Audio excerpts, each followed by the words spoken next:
Bautismo de Fuego por Frank Duff. Capítulo 11. Hacia lo desconocido, parte 2. De hecho, esto es lo que a nosotros nos ocurría. No teníamos ni experiencia ni títulos para tal obra. No pensábamos nosotros con ideas propias de psicología o psiquiatría. Lo metíamos todo dentro de la atracción religiosa y de la dinámica de la gracia. Las casas de huéspedes, mejor, fonduchas, que visitábamos, no eran escogidas, sino que nos salían al paso. Y las ocupantes de las mismas venían con nosotros. Obsérvese bien que el material para nuestra obra era corriente y de ningún modo selecto. No puede decirse que las pocas que nos fallaron fueran más duras de pelar que las logradas. No. Y esto era importante. Era señal de un éxito real y verdadero. Parecía demostrar que podía reducirse a la práctica, como la solución sistemática de un mal que ordinariamente se cree sin solución posible. Y ya que he sacado la moraleja que me parecía necesaria, digamos adiós al camino florido de la teoría y volvamos al espinoso de la acción. En la hospedería, la obra sigue bien y constante. Ya he contado la primera abjuración, el primer matrimonio y nuestra primera comunión general. En este capítulo va incluido otro suceso de este género. Fue el primer bautismo de párvulos. El pequeño en cuestión era el recién nacido de una de las chicas de la primera abjuración. La unión de este miembro adicional del cuerpo místico tuvo lugar en San Nicolás de Mira, calle Francis. El chiquillo recibió casi una letanía de nombres, casi tantos como si fuera un mozuelo de sangre real. La mención del suceso anterior, por relación con una de nuestras dos conversas, nos recuerda otra cosita de la segunda. El registro consigna curiosamente que Eva tuvo que extraerse algunos dientes y que mientras se hallaba anestesiada, decía oraciones preciosísimas. En aquellas páginas amarillentas hay una nota de lo más interesante, aunque cuando se hizo ni lo sospechamos siquiera. Una sola frase dice que Lizzie Manley y Catalina de Gary salieron de la hospedería y se fueron a vivir a Bentley Place. Tal como se dice la cosa, no exige más que un suspiro. Señala que perdimos dos a quienes habíamos rescatado y dedicado un paciente trabajo. Bien, pero no podremos aquí, con el poeta, mezclar una sonrisa con un suspiro, porque ir con el pensamiento a Bentley Place es un detalle por demás importante, la señal que nos dirige a una mayor obra, algo así como el puerto de salida para un viaje como el de Colón, por un intrincado y desconocido océano de aventuras espirituales. Al menos Colón veía el elemento que mediaba entre el punto de partida y el fin de las jornadas de sus ensueños.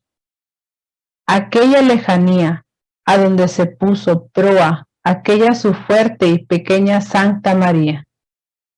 Pero aquella nota tan sencilla sobre las dos chicas estaba destinada a poner el timón de nuestra barca pesquera de almas en dirección de lo absolutamente desconocido, del altamar de grandes terrores y peligros, de las espesas nieblas y cerrazones de las mentiras y malas inteligencias, en dirección de las demoníacas tormentas. Pero, ¿qué era Bentley Place para figurar así como una región de misterio y de imaginación? ¿Y qué ocurrió cuando, según nuestro método ordinario de actuar, Inmediatamente seguimos la pista de Lizzie Manley y de Catalina Digari hacia Bentley Place. Pero aquí estriba nuestra pena. De momento no fuimos tras ellas. Quedamos desconcertados y perplejos. No podíamos seguirlas. Se nos decía que, sencillamente, no podíamos ni intentarlo. La fuga de las dos chicas a Bentley Place valía tanto como si hubieran cruzado los mares. Aún más era aquello, pues si se hubieran ido a otro país, no podíamos dudar de que al fin hallaríamos allí quien por nosotros cuidará de ellas. Pero el hecho de hallarse en Bentley Place, aunque era corta la distancia que nos separaba, significaba que se habían alejado de nosotros y de toda probabilidad de influencia. Visitar Bentley Place por personas como nosotros no habría que pensarlo ni en sueños. Es claro que no era esta la primera vez que oíamos hablar de aquel sitio. Todo el mundo había oído algo de aquel lugar, y aún había muchos que decían saberlo y conocerlo bien, cuando la realidad era que, fuera de la vaga idea de su emplazamiento, nada o casi nada se conocía del mismo. Fuera de aquella vaga generalidad, todo lo demás era una espesa y revuelta cortina de humo de fábulas e historietas, chismes, anécdotas malsonantes y alusiones a cosas las más terroríficas que imaginarse pueden. Cuando nuestra atención trató de concentrarse en aquel lugar y cuando comenzamos a merodear por los alrededores a la casa de los hechos, poco recogimos que valiera la pena. Los poquísimos, en comparación, que frecuentaban el lugar y que podían ponernos al corriente con claridad, se callaban, como es natural. También la gente que vivía cerca del lugar y otros que estaban deseosos de ayudarnos, no nos facilitaban más información que vaguedades supinas, algo así como las que arrancamos a nuestras chicas.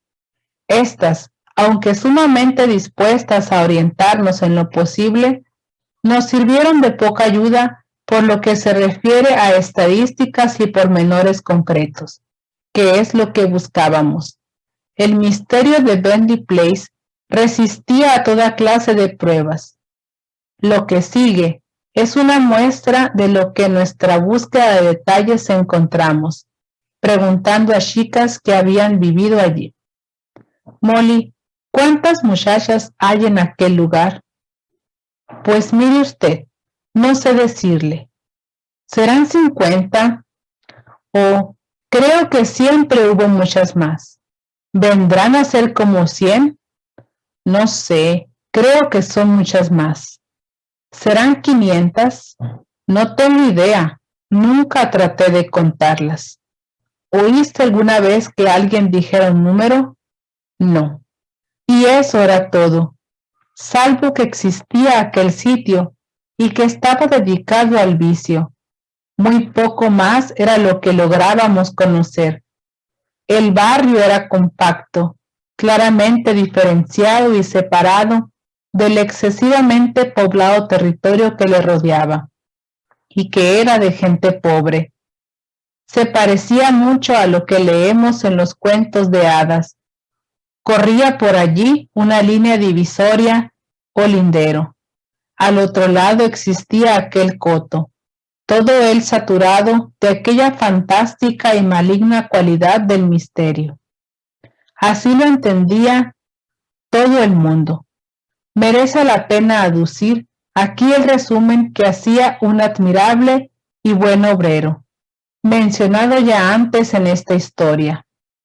Era este Tom Fallon, quien durante muchos y largos años había trabajado por los alrededores sin entrar jamás en aquel lugar.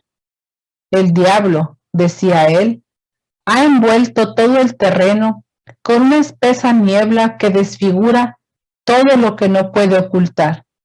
Era imposible separar lo real de lo imaginario. La corrupción que campeaba dentro del perímetro era, al parecer, tan extensa, tan irrespirable.